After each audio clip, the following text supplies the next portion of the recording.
Hello everybody, today we're going to be looking at the WE GLOCK 17 Generation 5 in black.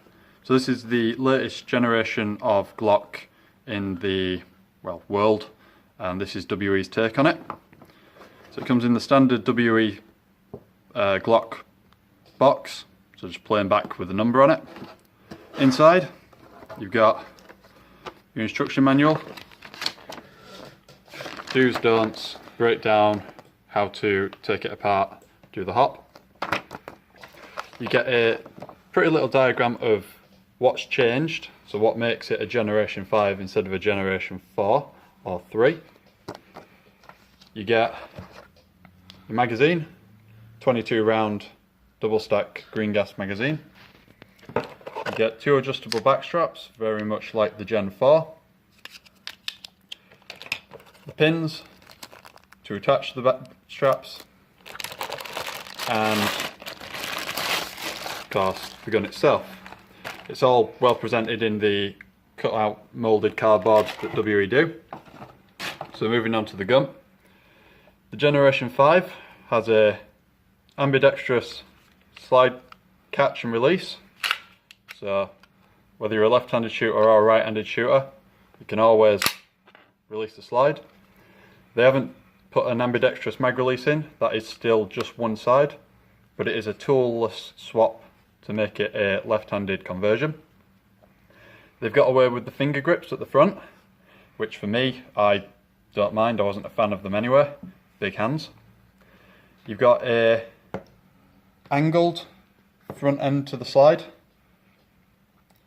That makes it a lot easier for getting in and out of your holster. It almost self-locates, you can afford to miss it a little bit, whereas on a Gen 3 or 4, if you missed it a little bit, it got stuck. This will kind of self-locate. You've got a different recoil rod end and recoil rod setup, and on the magazine, it's smooth with a slight angle at the front. And the one other thing on the pistol is they've gone back to having an easy access mag slot, so you can get your thumb in to pull your mag out. And this is the first time we've ever seen flares on a GLOCK magwell in order to aid reloading. So other than that, it is very Gen 4-esque.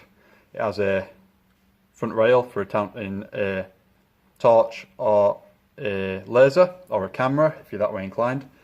It has textured grips, a mag release, WE printed where the GLOCK symbol should be. It has a two-stage trigger, so if you don't get a proper grip of it, you can't pull it. If you do get a proper grip of it, you can. It does have a safety, which is a not very well-known fact about GLOCKs, that they do have a safety. It has to be cocked. Put a screwdriver in the back, small one, and just slide it across, and it will stop you from being able to pull the trigger. This one, like I said, is a green gas pistol, and on Razor 0.2 gram BBs, it's pushing out about 300 feet per second. It has easy find sights, fixed front and rear. Not that you really need to adjust them on a pistol. This is the pin at the back, so if you knock that out, you have a medium and large grips you can put on instead. They slot over, clip in, and then you put one of the longer pins through, and that is how you change them. It is a blowback pistol. The slide will go back every time you pull the trigger, so no BBs in the chamber, no BBs in the mag.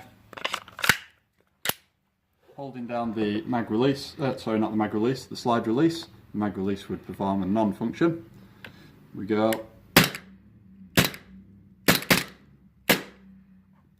So it is pretty snappy. That's on Neutral 2.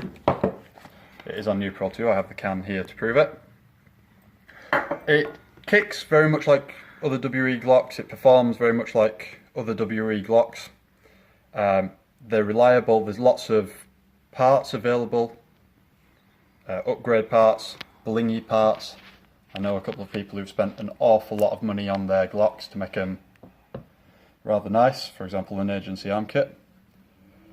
To adjust the hop, because it does have an adjustable hop up, if you pull down on the tab either side, make sure the magazine is out, pull it back and let it go forwards, you get the slide off. So this is the new design recoil rod that I was talking about. If you pull it out, it has a locating lug on the end, as well as a buffer at the front end, whereas before it was at the rear. The adjustable hop is this wheel here, so if you rotate it, one way it'll apply hop, the other way it'll remove it, and you just play around until you get your BB weight flying for as long and as flat as possible. So the pin does have a slight profiling, sorry not the pin, the recoil rod does have a slight profiling, and that's the bit that wants to be in connection with the inner barrel. So if you slot it in, it can be a bit of a fiddly job, I'm not going to lie. So it slots back in, the locating hole into the, sorry, the locating lug into the locating hole.